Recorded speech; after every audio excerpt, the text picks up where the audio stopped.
안녕하세요. 세뇌 탈출입니다. 지금 이제 미국이 중국을 완전히 힘을 빼는데 거의 성공을 했기 때문에 지금 북한이 이제 운명이 풍전등화에 올렸습니다. 역시 엄청난 수순이죠. 전략이고.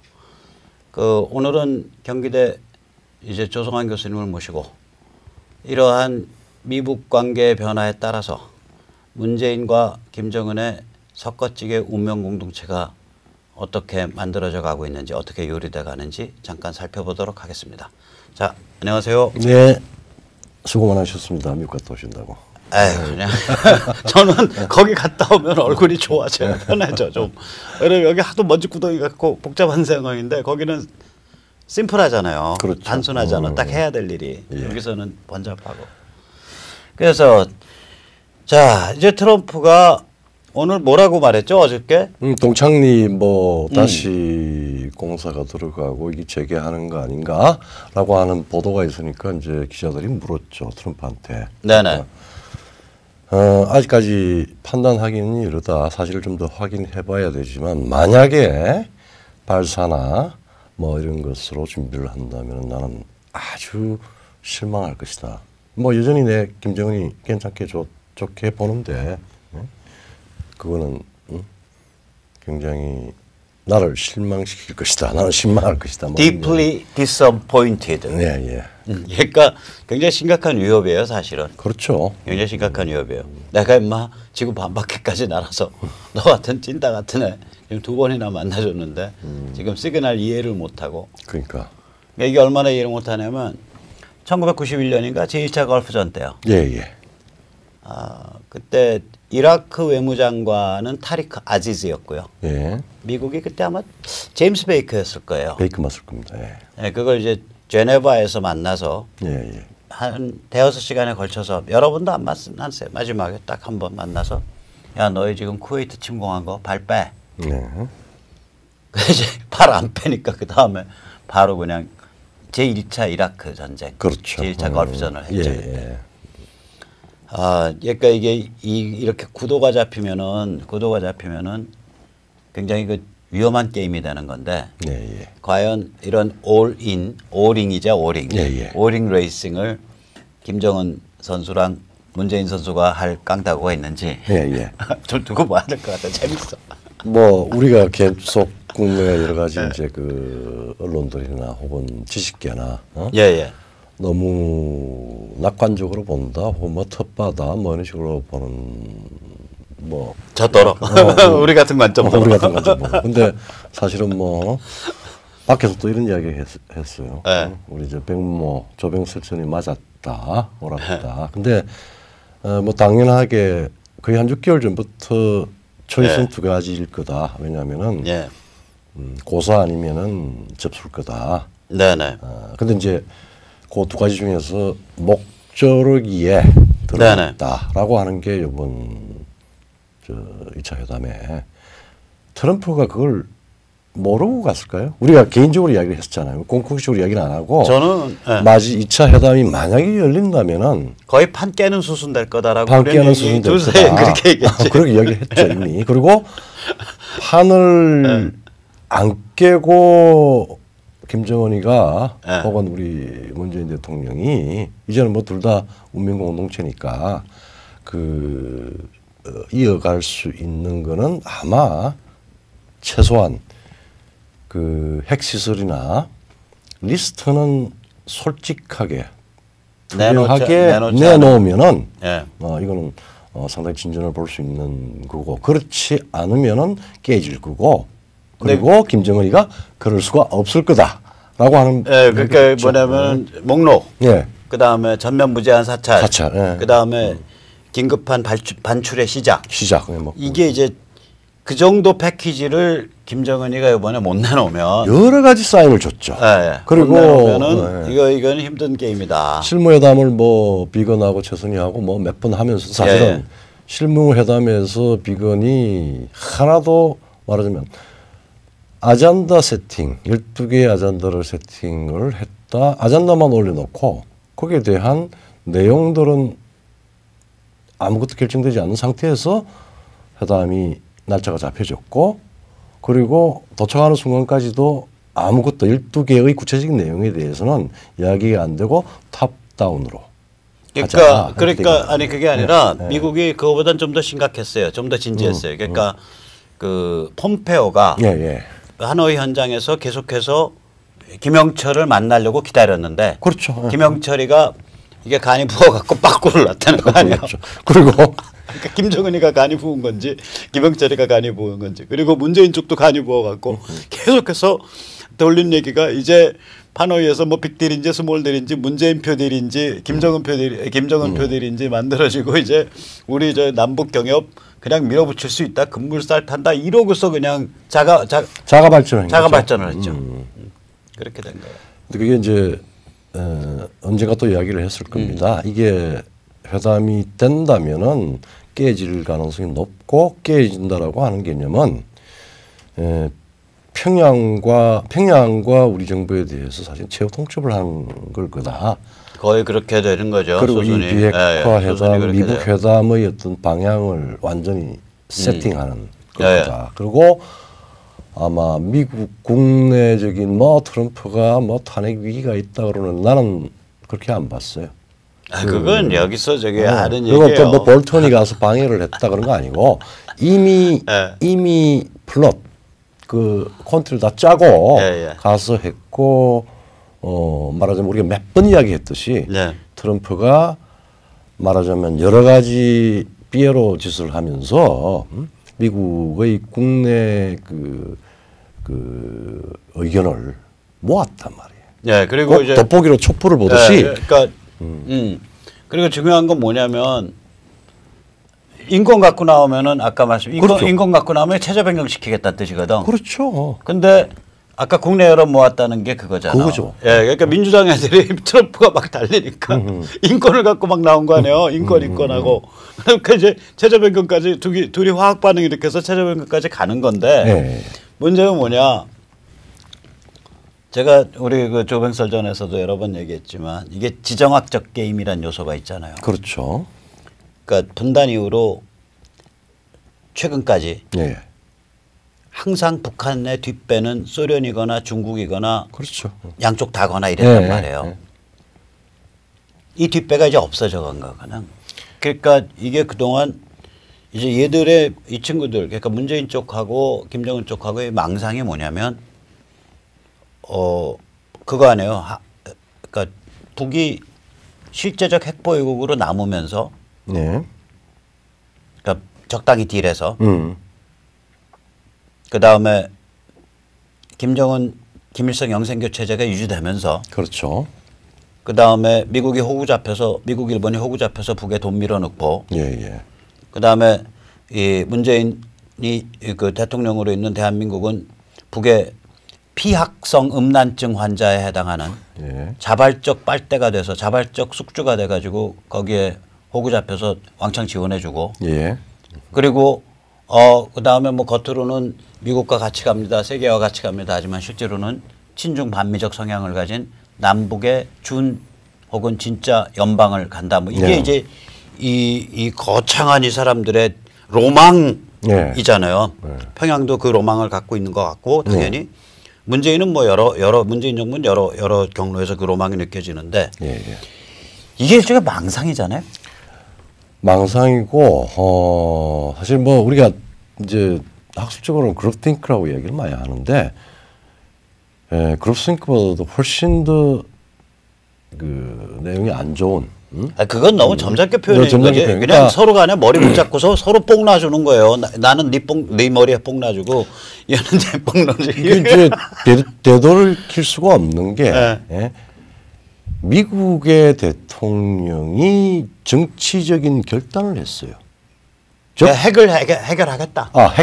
해결하겠다. 근데 사실은 미국은 그 핵을 해결할 때 중요한 그 동시에 핵 해결을 위해서도 중요한 수단이고 그다음에 그게 이제 중국을 경제적인 수단, 무역이라는 수단, 그다음에 여러 가지 이제 우리가 국가 안보의 중요한 수단이 아니라고 생각했던 군사적인 수단, 경제적인 수단 하면은 안보는 군사적인 수단이라고 생각했는데 이것이 좀 컨바인된 거란 말이에요. 예, 그 부분 이제 좀 이따가 좀 더 조문을 해보고. 그래서 이 사람들이 서로 말하는 망상을 서로 공유를 하고 또 서로 조금 이제 강화시키는 거. 그러니까 자가 발전하는 거 서로 간에. 그다음에 이제 남북 간에 또 자기들끼리 북한이든 우리든 뭐 어쨌든 간에 현대 국가인데 국민들한테 제가 이 점에서 반대. 북한은 현대 국가 아니야. 아니 현대 국가가 아니라 현대 문명을 이용을 해서 국민들한테 선전을 하고 세뇌를 하고 그런 수단을 쓰죠. 수단을 쓰는 소위 말하자면은 availability cascade 그 세뇌를 홍수처럼 퍼부을 수 있는 그런 수단이 있단 말이에요. 제가 전에 말하잖아. 뭐냐면 히틀러를 만들어낸 거는 라디오고, 그렇죠. 케네디를 만들어낸 건 TV예요. TV죠. 그리고 그러면 이제 볼셰비크는 빠지는 거야. 그렇죠. 볼셰비크를 만들어낸 건 지하신문 플러스 그 니콜라스 황제라는 개 또라이 멍청이. 우리 드루킹이 있었잖아요. 여기는 이제 그 드루킹에 뭐 뿐만 아니라 뭐 이제 그 지상파 다 장악하고 자기들의 망상을 막 국민들한테 퍼먹이니까 국민들 입장에서는 여길 봐도 이 소리, 저길 봐도 저 소리. 제가 진짜 눈물이 나는 게 제 CPEC 그거 저기 그거 해서 올렸잖아요. 그러면 지금이 오늘 이 시점이 지금 어저께 새벽 5시에 올렸고 지금이 12시니까 낮 12시니까 이게 몇 시간 지난 거냐면 30시간 지난 거예요. 거의 31시간 지났는데 거의 6만 조회를 갔다고. 몰라. 사람들은 재밌다고 느끼는지 모르는데 나는 지루한 그 디스커션이. 그러면은 사람들이 얼마나 진실에 굶주려 있는 거냐고 이게. 내가 그 미국 애들한테 그 얘기했었어. 이제 그 올리면서 쓴 편지에 뭐라 그랬냐면 그 고든하고 맥스웰하고 타라한테 쓴 편지가 대한민국의 문제는 지식층과 이 상류층과 기존 정치인의 문제다. 대한민국 정치 문화의 문제는. 그렇죠. 일반인들 보통 사람들의 문제가 아니다 이게. 보통 사람들은 굉장히 감성이 빠르고 정열적이며 그리고 이 진실에 굶주려 있다. 그렇죠. 그런 창피한 고백을 했다니까. 그 봐라 이 숫자 봐라. 내가 그 편지 쓸 때요. 그 편지 쓸 때 올린 지 7시간 됐는데 2만 조회 갈 때예요. 그렇죠. 그것도 새벽 5시에 올렸는데 낮 12시에. 그래서 이 숫자 봐라. 이게 뭘 의미하는지. 내가 그렇게 썼다니까. 참 쪽팔린 거예요. 저도 관측을 하고 잘 읽고 시청을 잘 했는데 미국에 그래도 상당히 그 전략적인 사고를 할 줄 아는 사람들이 완전 앉아서 이제 이야기를 했고 그 자리가 또 CPEC이라는 그 행사가 정말 무시무시한 단어들이 나왔습니다. 그렇죠. 제일 처음에 딕테이터십이라고 하는 게 나왔어요. 그 다음에 딕테이터십과 문재인 정부에 대해서. 그 다음에 두 번째로 체제 전환이라고 하는. 아니 체제 전복.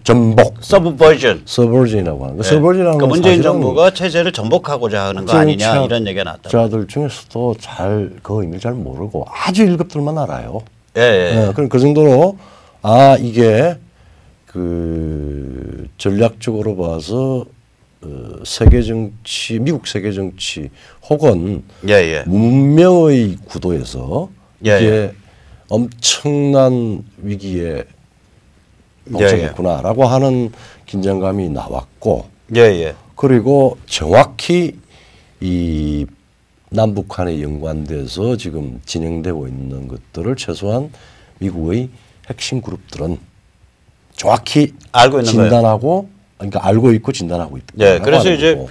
문재인 정부는 국민들한테 막 이런 자기들이 서로 머리 잡고서 뽕 놔주고 있는 걸 국민들한테 이제 뭐 지상파니 종편이니 뭐 조중동 장학이니 이런 걸 통해서 국민들한테도 막 뽕을 놓잖아요. 그럼 원래 이게 우리가 다 개돼지가 돼야 돼. 다 세뇌가 돼야 돼 원래는. 그렇죠. 근데 요새 이제 이런 그 SNS나 유튜브 같은 거 있는 데다가 한국인들이 100% 외부 세계와 연결된 삶을 살고 있거든 사실은. 그렇죠. 그러니까 이게 진실이 차단이 안 되는 거예요. 어느 순간 각성한다고 국민들이. 그러면 자 이런 상태니까 이거를 지금 지들이 망상하듯이 그렇게 끌고 갈 수 있냐고요. 김정은 문재인이가 망상하듯이 그 방향으로 끌고 갈 수 있냐고. 특히 세계 질서상에서 보면.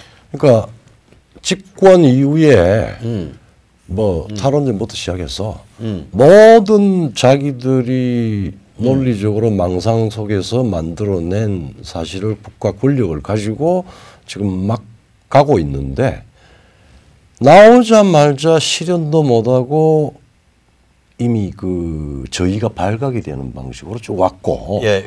그 중에서 가장 큰 망상 중에 하나가 소위 평화죠. 그러니까 이제 뭐 김정은 체제 유지시켜주고 영생교 유지시키고 핵보유국 사실상 만들어주고. 그 평화는 지금 우리가 억지하고 있는 평화가 아니고 김정은을 보호하려고 하는 평화였어요. 김정은표 평화지. 그렇죠. 김정은을 위한. 김정은을 위한. 김정은에 의한. 김정은의 평화지. 문재인이 희망하는 그런 평화였습니다. 제가 이 대목에서 그래요. By the Kim family, for the Kim family, of the Kim family. 맞아요. 뭐 정확합니다. 그래서 그 부분까지 미국의 여론주도청, 뭐 공화당 아니야 민주당까지도 한국의 지금 문재인 정부의 성격과 행동과 그 다음에 그 정책의 방향까지도 혼이 깨고 있다라고 하는 겁니다. 예. 그러면 여기서 이제 질문이 그런 김정은식 혹은 문재인식 평화가 의미하는 바가 세계 질서에서 의미하는 바가 뭐고 그게 과연 그러니까 결국 북이 사실상 핵보유국 남으면서 김정은 영생교 유지되고 한국은 저기 뭐 북의 먹이가 되는 거고 한반도 전체는 진중 반미가 되는 거고 서해는 뭐 중국의 내해화돼서 제1도련이 거의 뭐 절반이 완성돼 버리는 거 뭐 이런 건데 한반도 먹고 생각구 먹고 생각구 찍고 남사군도 찍으면 제1도련 완성이에요. 그러니까 이게 미국 입장에서 이게 일종의 한반도를 상실한 세계 질서잖아. 그럼 이게 과연 미국 입장에서 뭐를 의미하는지 한번 짧게 좀. 첫 번째 평양의 핵이 저렇게 기만 지연으로 해가지고 핵국가가 되었다라고 하는 걸 전제로 하면 그건 아포칼립스입니다. 아포칼립스. 그러니까 완전히 세계의 종말. 세계의 종말. 그러니까 문명의 종말. 문명의 종말, 뭐 세계의 종말. 왜냐하면은 핵 도미노라고 하는 게 혹은 핵 정글이라고 하는 게 생기면은 그거는 기필코 아마 핵 전쟁까지가 언제 될지 모르는 상황이죠. 그러면 우리는 묵시록적인 그런 세계에 들어가고 미국의 입장 혹은 현대사의 그 평양과 혹은 문정권을 제외한 다른 사람들은 그건 unbearable한 겁니다. 그러니까 참을 수가 없는 상태. 그리고 unthinkable, unbearable, unimaginable입니다. 그러니까 상상할 수 없는, 생각할 수 없는, 참을 수 없는. 근데 그게 평화라고 생각하니까 망상이죠. 망상을 가지고 있죠. 그래서 그 망상을 실현시킬 수 있는 힘도 권한도 없어요. 제가 여기서 한마디 할게요. 뭐냐면 생각을 해보세요. 자, 북 70몇 년 전에 1945년이니까 74년 전에 휴전선 그러니까 38선으로 분단된 이후로 북의 지정학적 뒷배가 없었던 시대가 없었는데 이제 북의 지정학적 뒷배가 없어진 거예요. 그러니까 중국이 무력화됐으니까 뭐 개입 의지가 지금 거의 훤히 보이죠. 증발한 상태. 중국이 이제 폭망 상태로 가고 있는데 그러면 북한의 지정학적 뒷배가 없어졌다. 저 괴기스러운 체제. 그 체제 자체는 self-sustainable. 그러니까 자기 자신으로 유지될 수가 없는 체제잖아요. 그렇죠. 그러면 그게 없어졌다. 그다음에 두 번째로 그러니까 세계 문명적 관점에서 보면 현대 문명적 관점에서 보면 핵정글을 용인할 수 없다. 그렇죠. 그다음에 세 번째로 미국의 지정학적 군사적 관점에서 보면 군사적 이익에서 보면 한반도가 그 고든 창이 말했듯이 또 맥스웰이 말했듯이 미국의 서쪽 방어선의 서북쪽 주춧돌이에요. 주춧돌이죠. 맞습니다. 네, 주춧돌이라고. 자, 이런 상태에서 미국은 그러니까 한반도 상실을 생각할 수가 없는 거예요, 이게. 그런데 이른바 우판, 이른바 보순이 하는 사람들이 뭐 주한미군이 철수한다는 등 뭐 스몰 딜, 빅 딜이라는 등 이렇게 해서 이제 오히려 문재인의 대변인 역할을 해주면서 국민을 개돼지로 만들고 바보로 만드는 짓을 했다는 점에 대해서 저는 요새 가슴이 무지하게 아픕니다. 저랑 다 알만한 사람들인데. 그러니까 문제를 자꾸 우리는 그냥 사람 중심으로만 생각하는데 사람이 행동하고 하는 그 백그라운드 그 뒤에는 국가가 있고 구조가 있고 그 국가 이익이 있고 또 세계사의 어떤 상호작용의 말하자면 그 구도가 있는데 그걸 자꾸 빼버리고 그냥 트럼프는 장사꾼이니까 무슨 짓든지 할 수 있는 또라이야. 그리고 저놈은 뭐 러시아 가서 뭐 러시아 그 푸틴이 제공한 여자들 혹은 그 전에 메드베프가 제공한 여자들이랑 뭐 그룹 섹스에서 이상한 거 얽혀 있어. 뭐 이런 거의 뭐 그 삼류 포르노 스토리 가지고서 막 스토리를 만들어. 그건 그것도 이해할 수 있는 부분이 있습니다. 우리가 지금 탄핵 그 사태 이후부터 지금까지 모든 포리티컬 게임을 무슨 스캔들이나 뭐 이런 걸로 해가지고 전부 개인적인 어떤 무슨 인민재판, 그다음에 인격살인 이것에 너무 익숙한 거야. 익숙해져 있고 그게 말하자면 그러니까 드라마 보듯이 하는 거야. 하니까 삼류 드라마 보듯이. 근데 국제 정치나 혹은 정치의 세계는 파워라고 하는 게 무슨 그게 그냥 작은 놈, 큰 놈, 그리고 수단도 경제적인 거, 군사적인 거, 그다음에 심리적인 거, 그다음에 또 좋은 또 매력, 여기까지 해서 굉장히 복합적인 내용을 가지고 있어요. 근데 가장 이센셜한 거는 중국이 지금 미국에 대해서 혹은 동아시아에 대해서 도발을 한 것, 그 부분에 대해서 이게 과연 전 세계가 용인할 것인가? 그리고 그 도발에 이미 공공연한 비밀이 뭐냐면 그 도발의 핵심 수단이 북의 핵 미사일 무장이었어요. 그렇죠. 그러니까 지금의 북의 핵과 미사일 상태는 시진핑 당신 작품이라는 걸 다 알아. 나 같은 놈까지 알아. 다 알죠. 그러니까 이거 가만두겠냐. 근데 지금 중국 내에서 지금 중국이 경제적으로 엄청 어렵다 그러거든요. 이제 해안 지역까지 닥쳤대요. 해안 지역까지 닥쳐가지고 광저우 같은데, 광저우가 중국에서 제일 잘 나가는 도시거든요. 광저우에도 공실률이 아파트고 사무실이고 어마어마하다는데, 근데 그것에 대해서 그러면 중국 내에서는 어떤 상태에 있을 거냐? 그게 이제 중국도 이게 개방이 돼가지고 상당히 많이 합리적인 어떤 지식인들 또 사람들의 이성 그다음에 계산 전략 이런 것들이 있어요. 있는데 시진핑이 다시 역사를 거꾸로 돌아가가지고 거의 명령경제 비슷한 아주 간섭, 그다음에 국가 국유화 뭐 이런 식으로 해가지고 그다음에 또 여러 가지 전체주의적 통제 사회에 이걸 서서히 높여갔기 때문에 지금 침묵하고 있는데 그 중에서 몇몇 중요한 사람들이 대든단 말이에요. 그것도 아주 본질적으로. 근데 작년에 6.6% 성장했다고 그러는데 아니 무슨 소리야. 실질 성장률 1.5%밖에 안 돼. 그 얘기는 뭐 이제 월드뱅크도 그 얘기하고 있고 그리고 세계은행도 시진핑의 세계 전략 1:1로 리카셴도 그 얘기하잖아요. 리카셴 지수.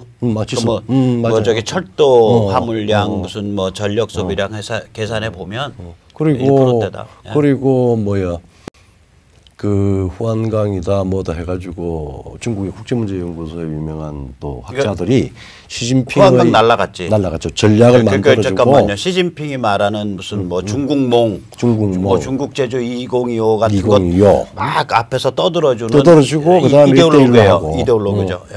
그다음에 뭐 군사적으로 몇 사람들이 지금 날라가고. 그래서 사실은 시진핑이 이 권좌에 계속 지금 회의를 하고 있죠.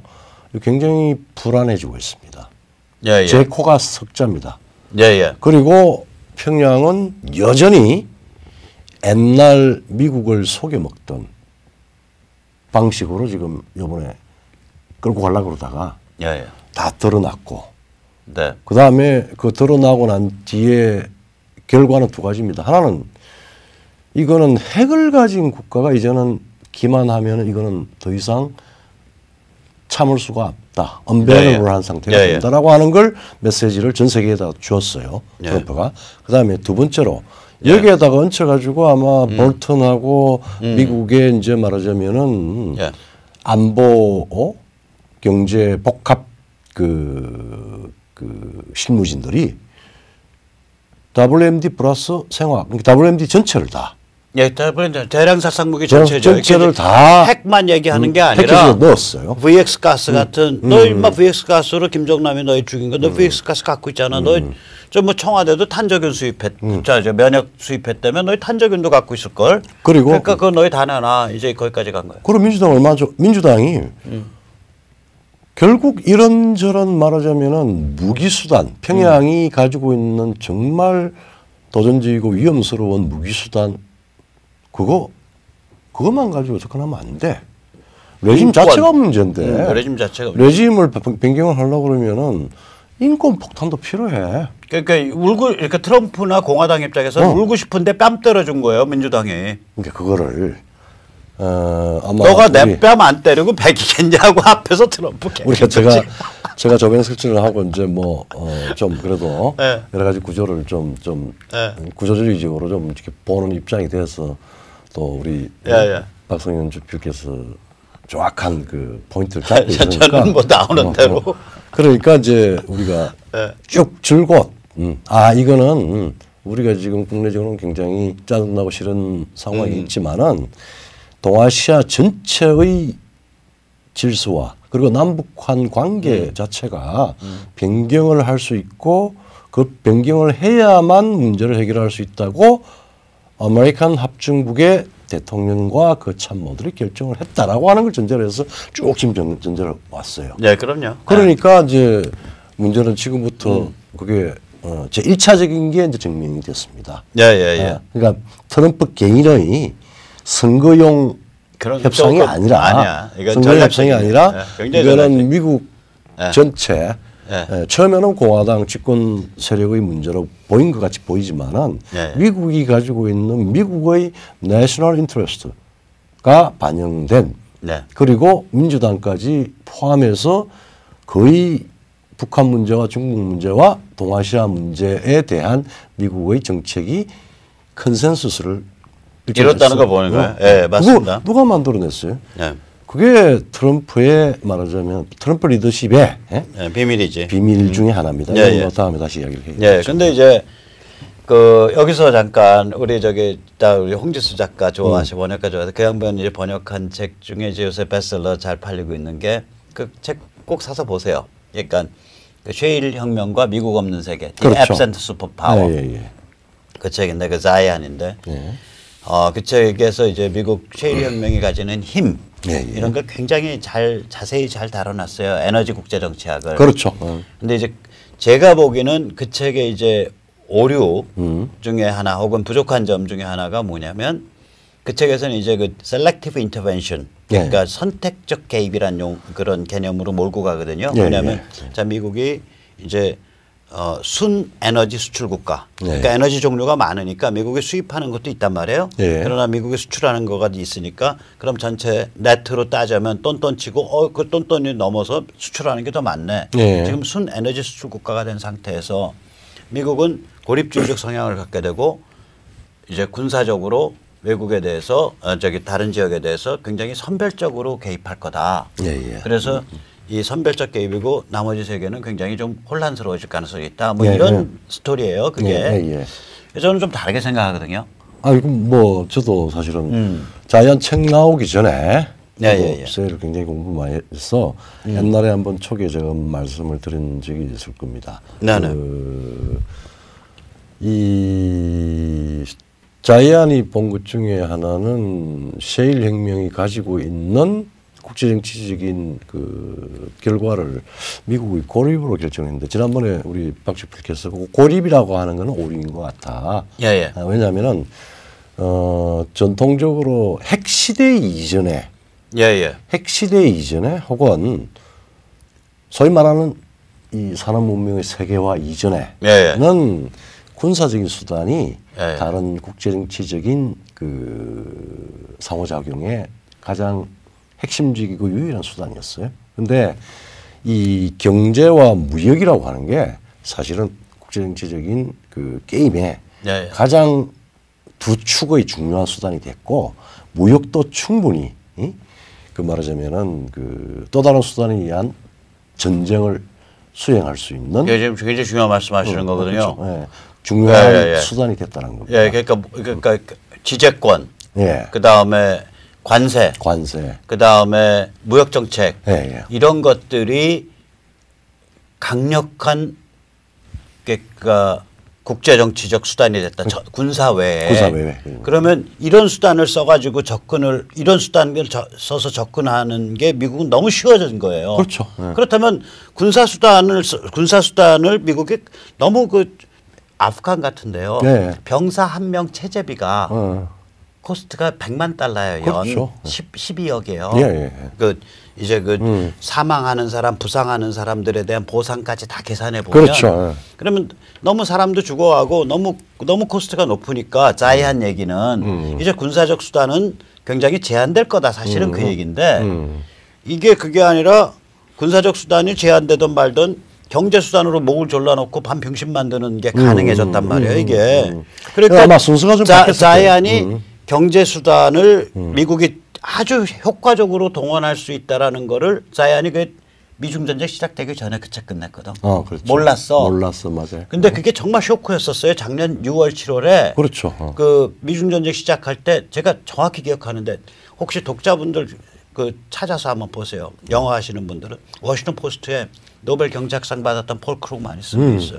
그걸 쌍말로 표현하면 이거예요. 야 트럼프 미친놈아. 내가 살다 경제를 그때 나온 얘기들이요. 두 가지예요. 그 사람들 비판이. 하나는 살다 경제를 무기로 삼는 놈은 처음 본다. 뭐 이런 개또라이가 있냐. 무역을 무기로 삼냐. 하나 넘버1. 넘버2는 뭐냐면 야 임마 우리의 미국의 주적은 러시아 소련이야. 그게 1945년 이후에 우리 선배 세대들이 일관되게 잡아온 전략인데 너 가만히 보니까 하는 꼴이 러시아는 뒤로 좀 빼놓고 중국을 주적으로 삼고 있는 것 같아. 네가 뭔데 자식아 70년 묵은 이 전통을 깨냐? 맞아요.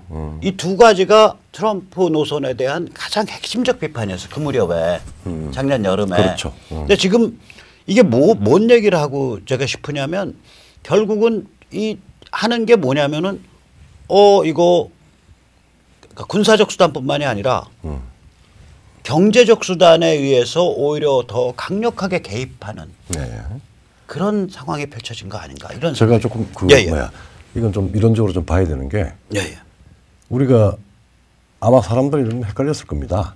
2차 세계대전의 원인을 어떻게 보느냐. 뭐 독일의 나치즘이다. 뭐 일본의 군국주의다. 그거 아니고 사실은 경제적인 이 각축이 너무 분절화됐단 말이에요. 관세 동맹이 생기고 통화 동맹이 생기고 뭐 이런 식으로 해가지고 번역이 이제 경제적으로 실질적으로 사람들 삶의 모습에 그게 이제 1차 세계대전에 이제 뭐 배상금을 많이 물렸다든지 뭐 이런 식으로 해서 그 문제가 있었는데 그때는 핵시대 이전이었어요. 그러면은 경제 이해관계의 갈등은 쉽게 전쟁을 할 수 있는 방식으로 갑니다. 그러니까 군사적인 전쟁. 그러니까 옛날에는 보통 전쟁의 원인이라고 하는 게 생활로부터 경제로부터 출발을 해서 무기로 가요. 총으로 갑니다. 탱크로 갑니다. 근데 핵이 나오고 난 뒤부터는 전쟁이라고 하는 건 주요 국가들 사이에 상호 절멸 때문에 사실 불가능해요.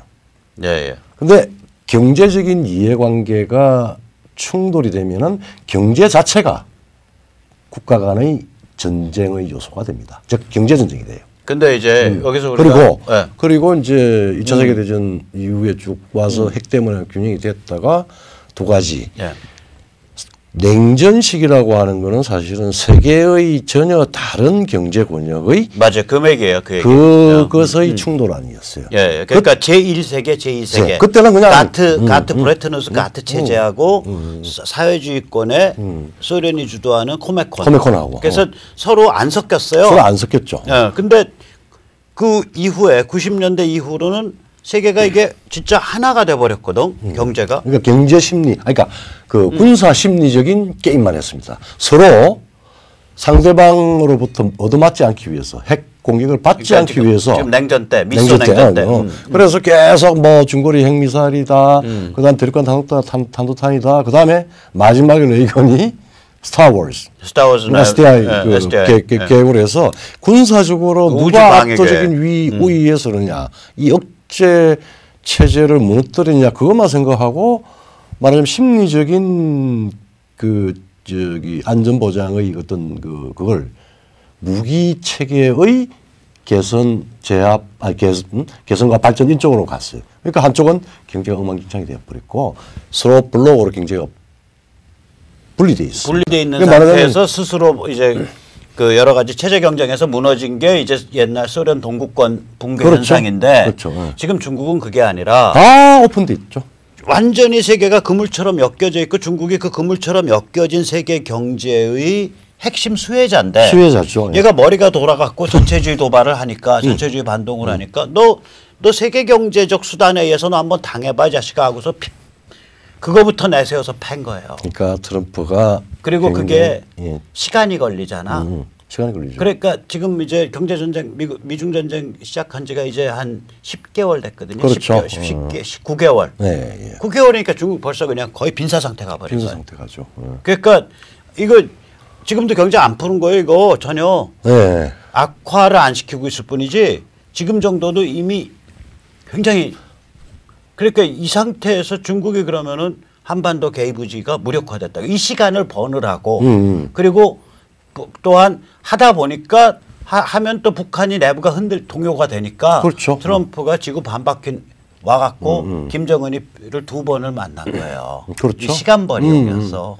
시간도 벌고 예. 그다음에 좀 이제 조금 뭐 복합적인 이야기인데 예. 미국이 중국을 대하는 거하고 미국이 북한을 비핵화를 대하는 거하고 이게 분리된 게 아니에요.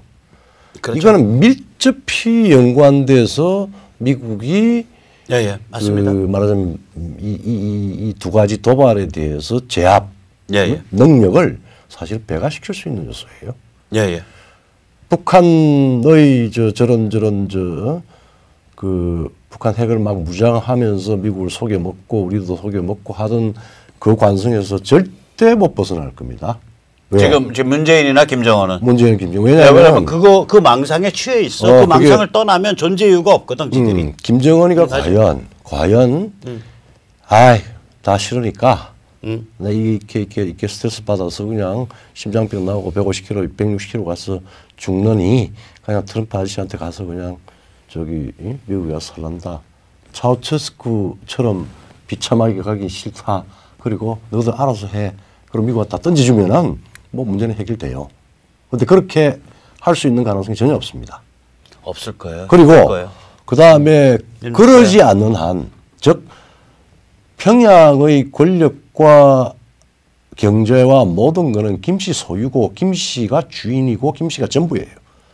인민이 김씨의 소유물이에요. 그리고 핵도 김씨의 소유물이고. 그럼 그다음에 ICBM 국가가 김씨의 소유물이고. 그러니까 국가가 소유물이고. 그러니까 우리가 북한을 무슨 체제 국가 뭐 그러는데 사실은 김씨가 알파요 오메가인데 우리가 지난번에 이야기했잖아요. 북한의 비핵화가 가능할까? 문재인 대통령 뭐 우리가 개방해서 경제를 주면 가능할 거다. 트럼프도 거짓말입니다. 너가 이렇게 핵을 포기하면은 베트남 같이 될 수 있어.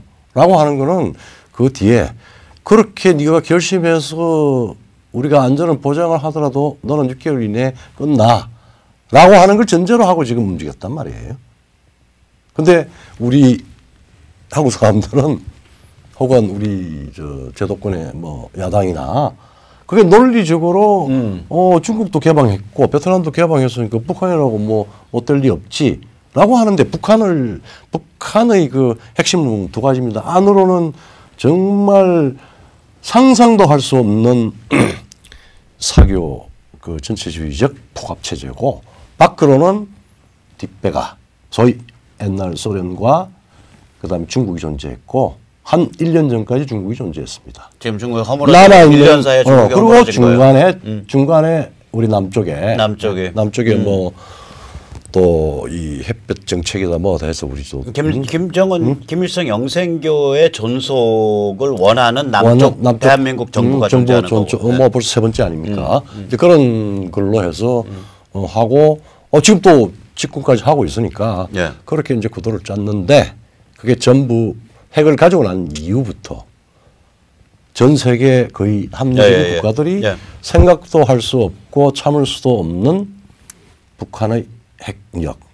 WMD, 그다음에 미사일 이 부분은 정리하지 않으면 안 되는 요소로 어떻게 수순은 결정되겠습니다. 이게 그러니까 인플로전 하느냐, 약화하느냐 아니면은 군사적인 수단으로 침공해서 접수하느냐 이 두 가지. 그러니까 인플로전 후에 접수하냐, 침공 후에 접수하냐. 어쨌든 간에 어차피 접수예요. 접수. 그러니까 결론은 접수. 그러면 그 접수라 그러면은 시기 타이밍도 사실은 정밀하게 보면 적절히 우리가 계산할 수 있는데 또 뭐 여러 가지 오해도 살 수 있으니까 접수라고 하는 거는 한반도의 지금 우리 이 48년 이후에 한반도 체제 분단인지 분리인지 사실 분리된 두 국가가 있는 거 아니에요. 이 상황 자체가 근본적으로 변화가 된다라고 하는 게 우리의 사고에 들어와야 됩니다. 그럼 북한 지역이 중국의 영향권 아래에 있었다가 이게 미국 영향권 아래로 옮겨오는 거예요. 그거 하나만 해도 엄청나게 근본적인. 하나가 아니라 그게 다야. 그다음에 거기에 연속되는 요소가 우리가 사실은 좀 생각하기 좀 상상하기 좀 뭐 귀찮겠죠. 왜냐하면 워낙 큰 변화는. 중국이 이제 지진이 나죠. 중국도 지진이 나고 그다음에 남북한에도 지진이 납니다. 그리고 우리 남쪽에서는 호떡집에 불 나는 거고. 아니 호떡집이나 우리도 지금까지 있었던 여러 가지 지금 우리가 48년 이후에 있었던 여러 가지 이념적인 정치적인 뭐 이런 요소에 근본적인 변화를 그렇게 되죠. 겁니다. 근데 이제 아까 근데 그 방향은 좋아요. 자이안 얘기를 조금 더 연결시켜서 해보면 자이안은 이제 미국의 세계 질서에 관한 개입 방식이 주로 밀리터리 인터벤션 군사 개입이 핵심이다라는 관점에서 보니까 그러면 미국이 약간 고립주의적 성향을 가진 선별적 개입으로 갈 거야 이렇게 됐는데 지금 드러난 건 뭐냐면 미국이 이 에너지 넷 익스포터 그러니까 에너지를 수출하는 국가가 되면서 무지막지한 경제적 수단과 이런 걸 통해서 그 다음에 각각의 주권 국가가 너희가 좀 제대로 된 주권 국가가 돼서 좀 제대로 네 역할 해라는 무지막지한 압력에 의해서 그러니까 어카운터빌리티에 대한 요구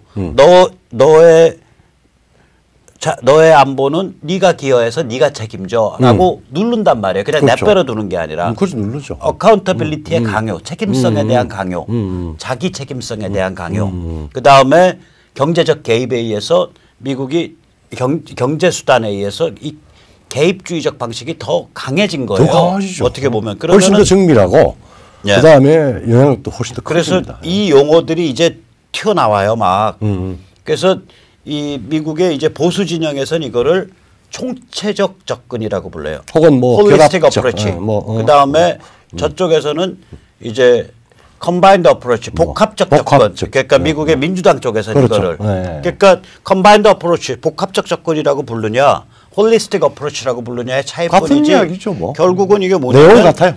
경제를 수단으로 삼고 그 다음에 군사력을 수단으로 삼고 그 다음에 심리전을 수단으로 삼고 이 셋을 엮어서 쓰겠다는 거거든. 이게 지금 중국에 대해서도 그렇고 그 다음에 북한에 대해서 똑같은 거예요. 똑같은 거죠. 그러니까 왜냐하면 특히 뭐 우리가 핵 위기가 생기고 난 뒤에 미국이 몇 번 그 문제를 예봉을 꺾으려고 정리를 하려고 여러 가지 그 시도를 했지 않습니까? 그런데 뭐 우리 정부가 또 YS 때 북폭을 또 반대하기도 했고 또 그다음에 DJ 때는 그때는 이제 접수가 아니라 접수가 아니고 그냥 중국과의 지정학적인 타협, 즉 다시 말해서 북한 지역을 중국의 잘 유지를 하면서 나가바리로 인정한 상태에서 외과적으로 수술하는 거였어요. 그렇죠. 외과 프레시전 서지컬 스트라이크. 서로 언론해가지고 서로 언론해서 평양의 그 해건 정리를 하고 중국과 미국이 서로 공동으로 책임을 지는 걸로 하고 휴전선은 유지되고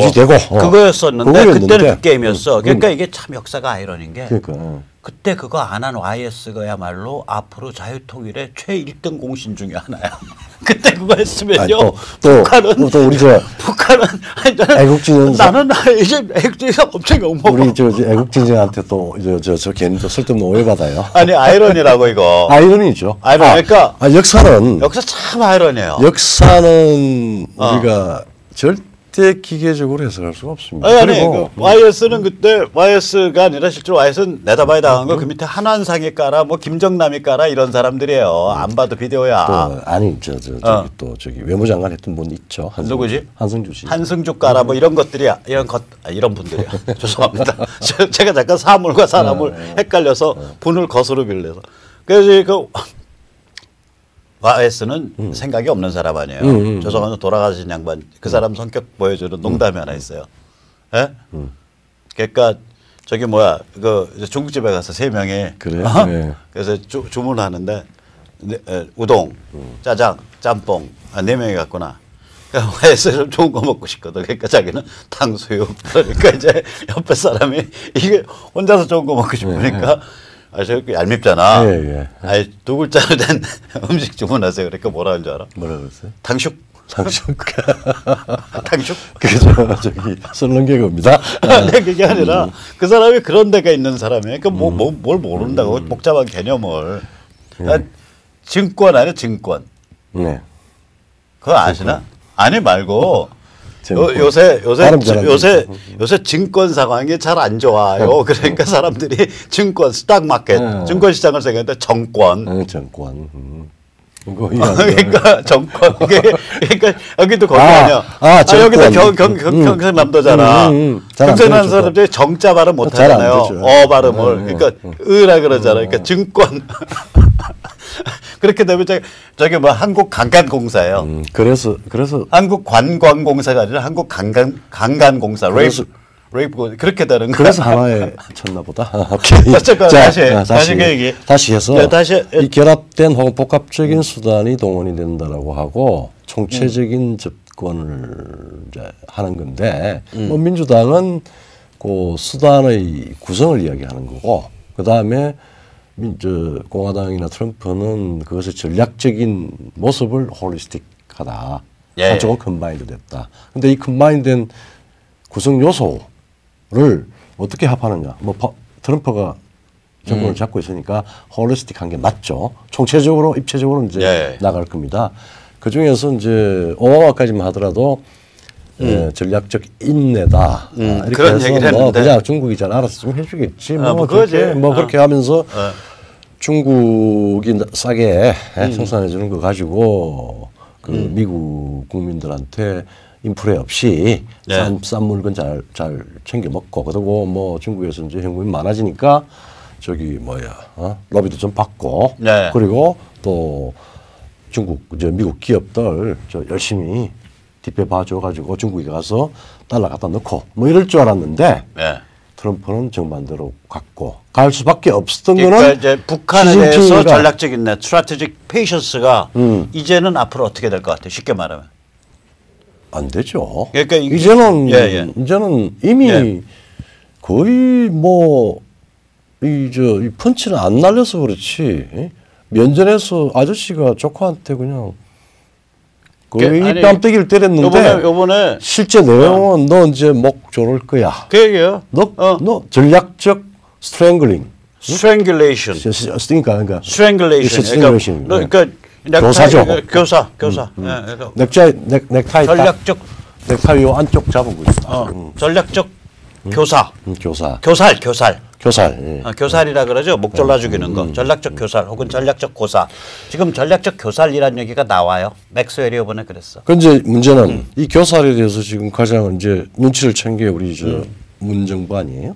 눈치 못 채요 그 사람들. 챘어요. 아니 그게 아니라 이 순간에는 눈치를 채. 그러면 이제 내가 문재인 같으면요 둘 중에 하나 선택해요.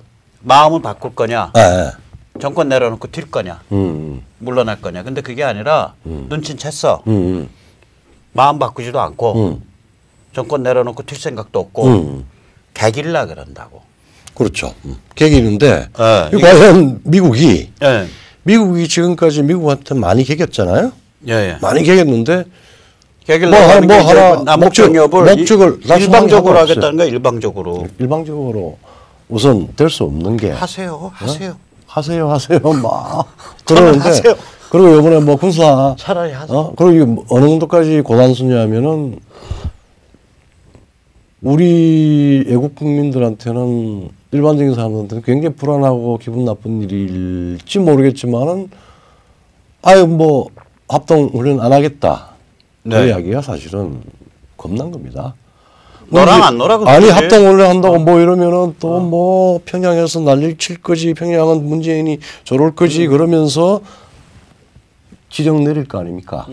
한국에 말하자면은 반미 운동으로 그냥 개판 쳐라. 글쎄. 아니 가만 놔둬도 정세현이가 미국더러 무슨 저기 뭐 인디안 학살한 기병대 장교 같은 놈들이라 그러고 미국에 지금 볼튼이요. 국방장관이 지금 권한대행이잖아.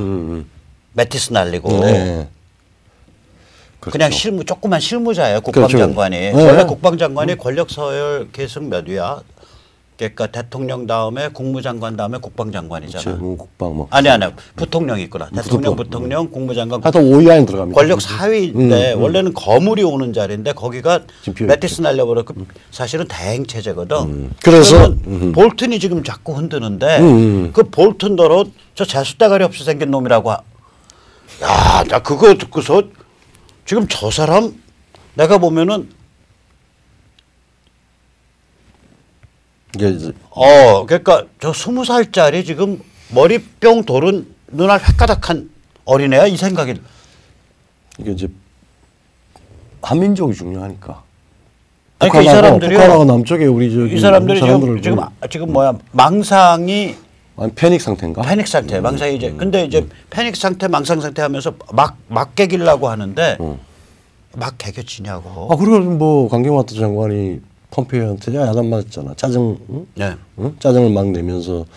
왜냐하면은 우리가 지금 금강산이든 개성공단이든 약간이라도 풀면은 맥시멈 프레스의 그 축이 그냥 다 무너집니다.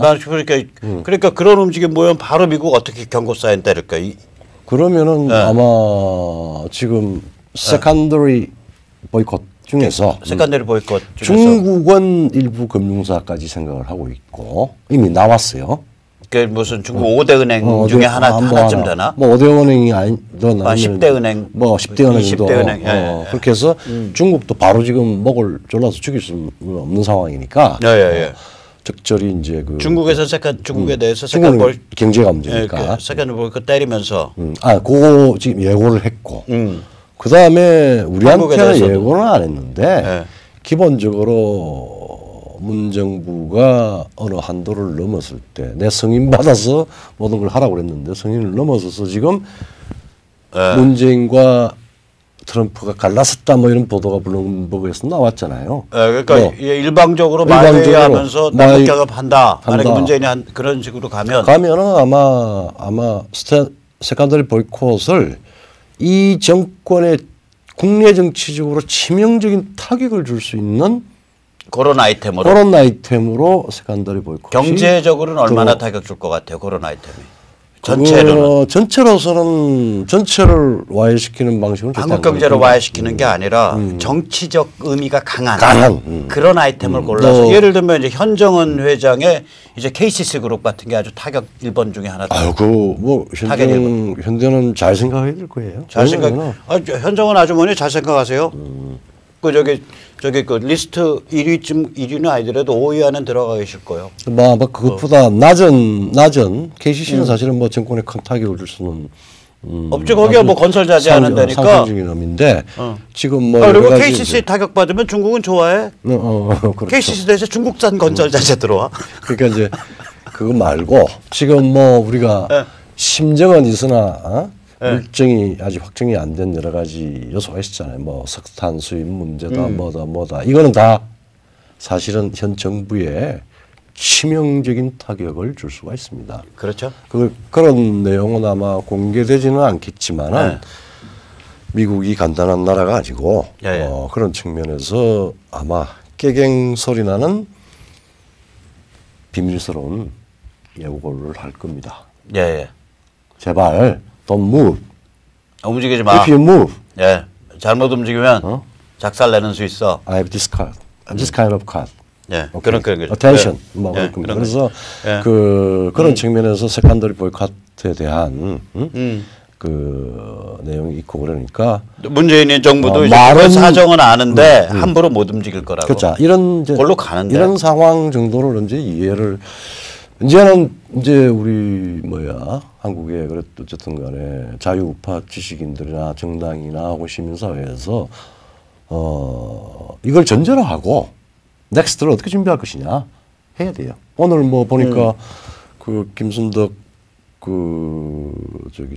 주필입니까? 아니면 김순덕 논설위원도 실제로는 지금 동아를 이끄는 펜때 넘버 1이죠. 그리고 뭐 나도 잘 아는 양상훈 씨도 그러고 돌아오는 것 같아요 좀. 아니 근데 나는 이제 볼멘 소리 하니까 나 좀 험하게 얘기할게요. 우리 김순덕 의원. 나는 김순덕 씨에 대해서 솔직히 말하면 굉장히 야비한 글을 쓴 사람이라고 생각해요. 인격에 야비한지는 모르는데 그렇게 생전에 야비한 글은 내가 본 적이 없어. 박근혜 그 탄핵 때 그게 기본적으로 인격살인이고 인민재판인데 그때 그 인격살인에 기름을 붓는 글을 썼어요. 그렇죠. 그 라스푸틴 얘기를 꺼냈다. 라스푸틴이 뭐냐면은 그거거든. 그 러시아 제정 러시아 때 니콜라스 그 황제의 아들 알렉산더인가 누군가 걔가 혈우병이에요. 그렇죠. 그러니까 한번 상처 나면 피가 안 멎어. 그때는 그 치료가 안 될 때요. 그렇죠. 그러니까 이제 애가 언제 다쳐서 언제 죽을지 모르니까 공포에 질려 있으니까 그 돌팔이 수도사. 그렇죠. 돌팔이 수도사에 아무 훈련도 안 받은 그냥 우리말로 하면 그냥 죄송합니다. 아무튼간에 그런 사람을 궁정에 끌어들였는데 야가 정력이 전륜하고 애가 좀 이상해서 궁정에 있는 모든 저걸 다 잡아때리고 다녔어요. 그게 세계제 1차 세계대전 때야. 그렇죠. 그러니까 근데 니콜라스는 이 황제가 이게 좀 아주 황당한 인간이라 전쟁도 못하는 놈이 전쟁놀이 한다고 전선에 가 있었어. 그래서 군대만 움직이면 가서 포로가 되고 죽어. 그래요? 6개월 만에 100만 명이 포로되고 죽었어요. 그렇죠. 그러고 나서 모스크바로 페테르부르지. 그때 페테르부르 돌아온 게 아니라 계속 전쟁놀이를 3, 4년 거기서 한 거야. 그렇죠. 그러니까 얘가 라스푸틴이 그 황후의 총애를 받아서 다 잡아 때리고 다닌 거예요. 그래가지고 나중에 거기에 격분한 귀족들이 얘를 불러내서 이걸로 칼로 찍고 이거 해서 죽였다고. 그러면 이제 이게 최태민을 연상시키는 인물이라고 생각하는 거야. 지금 박근혜에 대한 인격살인이 한참 진행되고 있는데 김순덕이가 쓴 글에 라스푸틴을 인용하면서 거기다 등에 칼을 찍더라고요. 그렇죠. 그래서 나는 야 세상에 이렇게 비열한 글이 있냐. 나 그분이 인격이 글처럼 비열하지 않기 바랍니다. 제가 분명히 얘기해요. 그 글은 비열의 극치예요. 그리고 그 글에 더욱이 더 비열한 건 뭐냐면 태극기 집회는 왜 이렇게 우중충하고 틀딱스러웠고 이 촛불 집회는 왜 이렇게 발랄하고 왜 이렇게 창의적이냐 뭐 이런 식으로 같이 써.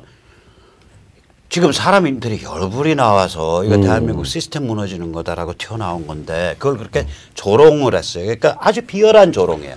비열한 인격살인이고. 저 김순덕 씨 당신의 인격이 그 정도로 비열하지 않기를 제가 기도합니다. 글만 비열한 것이었기를 제가 바랍니다. 그런데 그 김순덕이가 빨갱이를 빨갱이라 부르지 못하는 나라. 그러고서 이제 이쪽 편을 드는 그런 글을 썼어요.